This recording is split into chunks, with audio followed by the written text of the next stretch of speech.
আহ, আমার বাবু একটু অসুস্থ থাকার কারণে আমি ফার্স্ট ম্যাচটা মিস করছি, আমিও অনেক মিস করছি, বাট আলহামদুলিল্লাহ আমরা জিতছি। তো এখন এসে পড়ছি, সো লেটস ভাই ডু দিস টুগেদার। আম, যে একটা যে জিনিস আছে যে মোস্ট উইকেটস, হ্যাঁ, এইটা তো অ্যাজ এ বোলার সবসময় টার্গেট থাকে, কিন্তু খুবই দুঃখের বিষয় যে জাকির স্যার মাঠ থেকে না বিদায় নিছে। 100%, 100%। আমি খুবই পছন্দ করতাম স্যারের, এবং খুব ভালো মানুষ ছিল, আল্লাহ বেহেশতে নসিব করুক। এবং আমার সে অনেক ছোট থেকে অনেক সময় দিছে।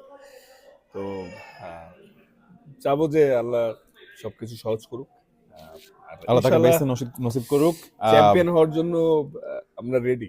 রাইট, আমাদের টিম ওয়েল ব্যালেন্সড, সো আশা করি ভালো কিছু হবে। অ্যাবসলিউটলি। এবং আমি জাস্ট তাসকিন ভাইকে মনে করে দিতে চাই যে একটা ম্যাচ মিস হয়ে গেছে, সো হাইয়েস্ট উইকেট টেকারের রেসে এখন আরো জোরে দৌড়াতে হবে। So all the batsman, be afraid, be scared, Taskin Ahmed is here.